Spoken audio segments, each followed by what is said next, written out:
Bonsoir Brigitte Giraud. Bonsoir.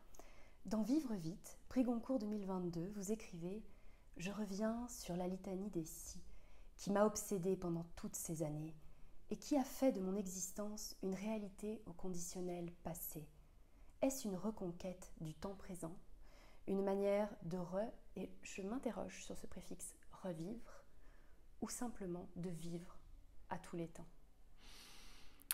C'est une façon d'interroger le passé et d'essayer de comprendre l'incompréhensible, en fait, d'essayer de mettre du sens là où il n'y en a pas, et d'essayer de regarder de très près comment l'enchaînement des choses, comment les circonstances, comment chacun des choix de notre existence va déboucher sur un autre choix et encore un autre choix qui vont les uns à la suite des autres créer comme un arbre généalogique qui, en l'occurrence, conduit à la catastrophe. Donc c'est un livre qui interroge finalement ce qu'on peut nommer le destin. Le destin, c'est un mot qui vient de l'arabe, qui est le mektoub. Et le mektoub, ça veut dire c'était écrit. Donc j'essaye de voir en écrivant si c'était écrit. Est-ce que les si sont une forme de réponse aux questions qui n'ont pas de réponse? Est-ce que les si créent une autre dimension qui peuvent peut-être nous rassembler? Les si, finalement, ont au départ pour vocation de mettre de l'ordre à l'obsessionnel, en fait. C'est très difficile d'être face à un accident qui n'a pas de sens, qui n'a pas de raison apparente, d'être avec entre les mains un rapport de police qui pose plus de questions qu'il n'apporte de réponses, ce qui veut dire qu'il faut mener une enquête pour essayer de comprendre à quoi correspondent ce qui s'est passé avant l'accident, c'est-à-dire les étranges coïncidences qui ont eu lieu avant l'accident, les hasards tout à fait bizarres, les signes qu'on n'a pas vus et qui, après coup, vous semblent extrêmement présents et même obsédants. Donc l'écriture de ces 23 petits chapitres qui commencent par si sont une façon de mettre de l'ordre, sont une façon de désamorcer toutes ces bombes qui étaient là pendant pas mal de temps. Et puis une façon également de peut-être trouver encore, c'est encore le dernier moment de trouver peut-être une issue à cette histoire qui serait une issue qui serait différente. Donc ça fait tout un tas d'enjeux. Ce sont une tentative d'épuisement des hypothèses. Dans toutes les dimensions de ce livre, il y a un ancrage dans le temps très fort. Vous dites, page 76, « c'était avant ». Et ce mot d'avant n'est pas anodin dans le contexte de tout basculement d'une histoire ou d'une vie. Et vous allez encore plus loin. C'était avant les bornes libre-service, le grand tout électronique qui ferait de nous des guichetiers, des dactylos, des secrétaires, des comptables. Cette notion d'époque révolue, pourquoi était-ce important pour vous de la rendre visible ? Alors c'était important parce que l'accident a lieu en 1999, donc à l'extrême fin du XXe siècle, juste avant le grand saut dans le tout numérique. Et dans le livre et dans l'accident, la technologie a un rôle extrêmement important. Le rapport à la téléphonie. Il y a un chapitre qui commence par « Si j'avais téléphoné à Claude le 21 juin au soir, au lieu d'écouter Hélène me raconter sa nouvelle histoire d'amour ». Il y a un chapitre qui parle de la technologie de la firme Honda et de l'ingénieur Tadao Baba qui a mis au point cette 900 CBR Fireblade extrêmement dangereuse, interdite au Japon parce que jugée trop dangereuse et réservée à l'exportation. Ça veut dire que c'est un livre qui parle de l'époque, qui parle de ce qu'était cette époque très différente d'aujourd'hui finalement. Et écrire ce livre m'a permis de me rendre compte de cet espace très grand entre la fin du XXe siècle et aujourd'hui, 20 ans plus tard, où nous sommes en effet devenus des dactylos, des guichetiers, où nous réalisons tout un tas de choses par nous-mêmes. via le numérique, qui remplace tout un tas de gens qui étaient là avant, avec qui on avait une relation. Donc technologie dans tous les sens du terme. Et parler d'une époque, c'est aussi... j'avais besoin, moi, de circonscrire l'époque pour comprendre dans quelle mesure cette époque portait sa part de responsabilité aussi. Dans Vivre vite, vous mettez en relief la dimension de temps qui nous échappe par le titre et dans certains passages, par exemple, chacun fait ce qu'il peut, étranglé par le temps qu'il n'a pas. Mais votre épigraphe, une citation de Patrick Autréau, renvoie à l'espace. Écrire, c'est être mené à ce lieu qu'on voudrait éviter. Est-ce que vivre et écrire habitent deux dimensions différentes pour vous ? C'est une question très intéressante. Alors, à la fois oui et non. Parce que la vie, c'est une façon d'être dans l'action, d'être dans le concret, d'être parfois dans l'urgence, parfois dans le temps moins affolé. Il y a plein de ruptures de rythme dans nos existences, mais c'est souvent être dans le lien à l'autre, être dans la façon dont on organise un déplacement. C'est des choses extrêmement concrètes. Et puis, parfois, l'écriture surgit pendant la vie, pendant qu'on est en train de vivre. Il peut arriver qu'on entende une conversation dans un autobus et dont on va se dire « Tiens, ça me titille au point que ça pourrait amorcer ou alimenter un livre en cours d'écriture ou à venir. » Mais en même temps, l'écriture, j'aurais tendance à dire qu'elle se passe après. Une fois que la vie a été vécue, ou qu'un petit épisode de vie a été vécu, parce que l'écriture va aider à faire émerger la vérité, va nous aider à comprendre pourquoi on a fait ceci ou cela. Et je pense qu'il y a des raisons à chacun de nos faits et gestes. Donc l'écriture, c'est vraiment le laboratoire où on commence à regarder par quoi ont été motivés chacun de nos agissements. Et c'est extrêmement... ça rend parfois très perplexe. Qu'est-ce que l'écriture de ce livre, qui a nécessité du temps, vous a donné ? Qu'est-ce que ça vous a pris ?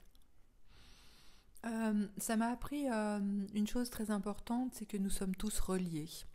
C'est-à-dire, je pars d'une histoire intime, l'accident de moto dans lequel mon compagnon est mort en 1999. Mais très vite, en menant l'enquête pour écrire, une enquête à la fois intime, sociologique, historique, politique, enfin au sens le plus large du terme, je me rends compte que chacune de nos vies est reliée à d'autres vies. Je me rends compte que je suis reliée par exemple au Japon, pays où je n'ai jamais mis les pieds, par l'intermédiaire d'un constructeur, par l'intermédiaire d'un ingénieur, par l'intermédiaire d'un véhicule qui va être mis dans un cargo, sur un bateau, qui va flotter sur l'océan Indien, traverser le canal de Suez, voguer en Méditerranée, traverser le détroit de Gibraltar, remonter par l'océan Atlantique, arriver par le port du Havre, arriver à Paris, puis arriver jusqu'à Lyon. C'est totalement vertigineux. Donc ça, c'est vraiment l'écriture qui me permet de regarder à quel point je suis reliée dans l'espace, avec tout un tas de gens sur la planète, avec la reine Astrid, qui elle-même est morte dans un accident de voiture quand elle avait 25 ans, puisque le lieu de l'accident est devant l'hôtel 5 étoiles, le Reine Astrid à Lyon. Voilà, donc le fait d'être relié dans l'espace, dans le temps, et de par les différentes époques, et ça, c'est quelque chose d'assez vertigineux, mais qui peut être aussi un tout petit peu rassurant. Alors, c'est pas rassurant, c'est pas consolant, mais ça me permet de voir qu'un deuil isolé, qui n'a pas de sens au vu de l'histoire, qui n'a pas de sens au vu de rien, peut être relié malgré tout à d'autres faits.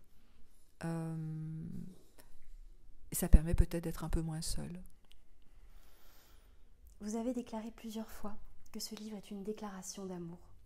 Qu'est-ce qui fait écrire une déclaration d'amour ? Alors, je n'avais pas du tout conscience que ce livre était un livre qui parlait d'amour. Je n'avais pas du tout conscience que ce livre allait dresser le portrait d'un homme, même si c'est un portrait par petites touches, me semble-t-il extrêmement pas trop appuyé.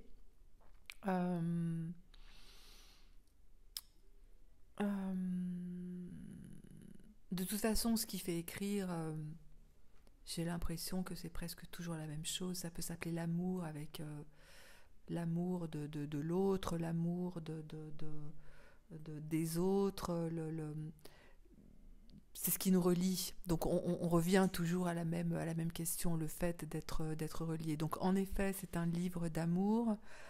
Et je me rends compte que j'écris ce livre au moment où l'homme de ma vie n'est plus là.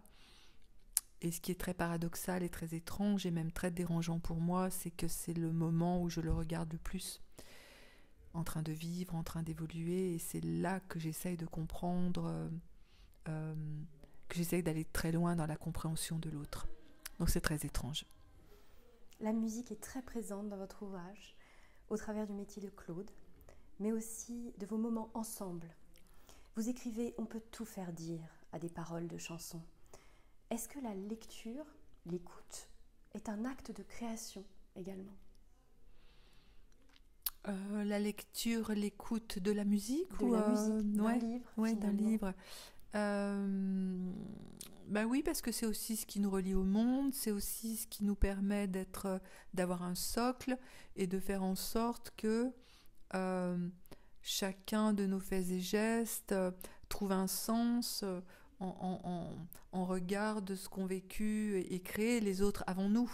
Être écrivain, moi, ça me permet d'être relié réellement ou symboliquement aux autres écrivains qui écrivent en même temps ou qui ont écrit avant moi, et de prendre part à une conversation qui a commencé bien avant moi. La musique, c'est la même chose.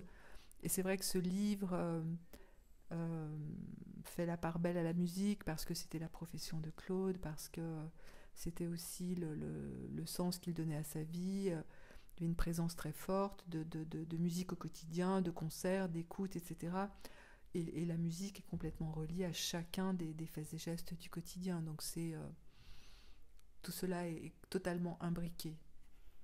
Et finalement, quel livre, quelle autrice, quel auteur nous invitez-vous à lire ce soir, à découvrir peut-être ? Alors ça, c'est une question que je n'ai pas anticipée. C'est très difficile parce qu'il y en a beaucoup. Moi, je me nourris de tellement d'auteurs contemporains, qu'ils soient français, qu'ils soient japonais, qu'ils soient américains, qu'ils soient sud-américains, qu'ils soient africains. J'essaye, en les lisant, de comprendre comment ils se débrouillent, eux, avec l'existence. Parce que c'est quand même un sacré tour de force que d'être vivant et de rester vivant malgré tout. Et la littérature m'enseigne cela. Et me dit comment on revient de la guerre, comment on revient de l'exil, comment on traverse le dépouillement, la pauvreté, la rupture amoureuse, toutes ces choses qui sont le quotidien de nos existences. Donc peut-être qu'il y a un auteur que je peux citer, mais je pourrais en citer tellement. C'est quelqu'un qui s'appelle Hubert Mingarelli, qui hélas est mort il y a déjà 3 ans, dont j'ai eu la chance d'être l'éditrice, et qui a publié des romans qui mettent en scène, très souvent, des soldats entre eux, qui sont coupés de leur monde, qui sont coupés de leur vie quotidienne, et qui essayent de résister ensemble face à quelque chose de terrifiant, et qui essayent de se donner du courage et de partager la peur, sans la nommer, qui essayent d'avancer, et qui, quand on est dépouillé de tout, et notamment face à la guerre, le quotidien le plus infime a énormément de poids, énormément d'importance. Savoir si on va avoir chaud ou pas, si on va être trempé par la pluie ou pas, si on va manger ou pas, si on va être menacé ou pas, si on va être une cible ou pas. Et il y a certains de ces romans qui s'appellent, je pense à Un repas en hiver, qui est un chef-d'œuvre absolu, que j'aimerais que tout le monde puisse lire, parce que c'est une merveille sans nom. J'ai rarement vu quelque chose d'aussi intense. Un repas en hiver de Hubert Mingarelli. Merci beaucoup, Brigitte Giraud. Merci. Merci à vous, merci.